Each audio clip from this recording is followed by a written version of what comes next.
Psalm 139 is our text again today.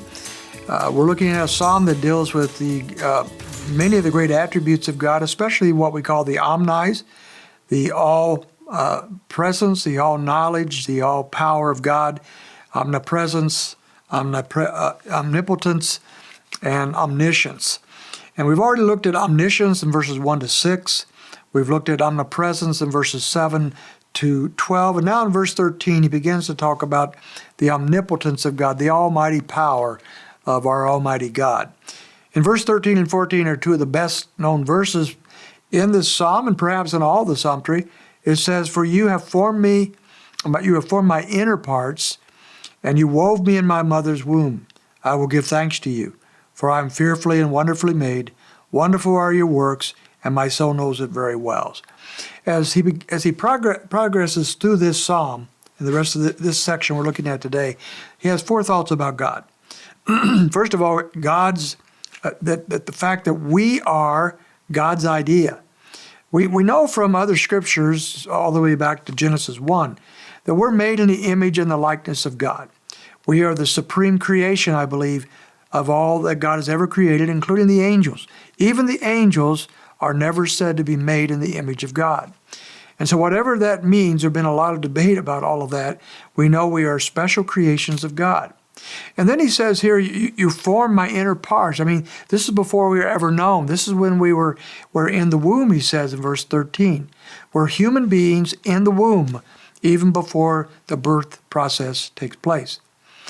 And he says, I will give thanks to you because I am fearfully and wonderfully made. Well, what a wonderful thought. You are not an accident. God created you as he wanted you to be created. You're wonderfully made. He determined long before you were ever born what you would look like and how tall you'd be and certain features of yourself. We could tick some of those off, but the idea is that God knows, and God created you the way he wanted you to be. When we grasp that takes away a lot of issues that a lot of people suffer with.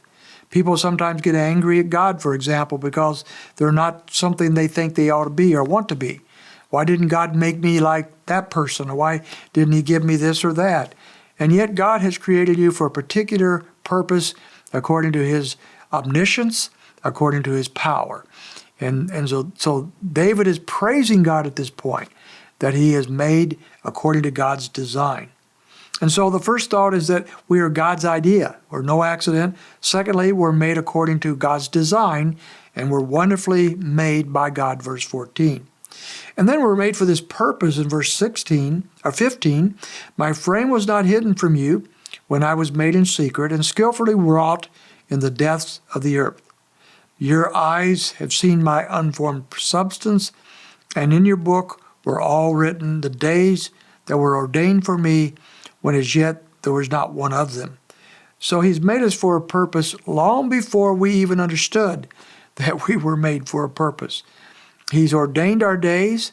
He has set them out. He has, in his omniscience and in his power, his omnipotence, he has ordained a purpose for our lives so that we are made exactly the way he wants us to be, for the purpose he wants us to be made for.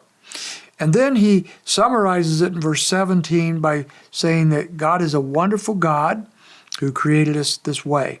How precious also are your thoughts to me, O God. How vast is the sum of them. Every time I think about you, I begin to realize how precious you are, how wonderful you are. Every thought of you now as I contemplate you is precious. Verse 18, if I should count them, they would outnumber the sand. When I am awake, I'm still with you. He cannot get to the depths of the wonder and the preciousness of God in his life. He simply cannot comprehend. He cannot come to the end of all that he has contemplated about God. And I think that's true of all of us as we begin to really think about the Lord, as our thoughts turn to him and away from our own personal selves, as we see the wonder of how he's made us and the power it took to do so and the wisdom that was behind it all. When we put all that together, it's beyond our capacity to comprehend. The only response to that has to be what David is going to talk about in the rest of the psalm. So he's laid out for us the omniscience of God, the omnipresence of God, and the omnipotence of God. Now, how will he respond to that? And how should we respond? That will be our subject tomorrow as we close down Psalm 139.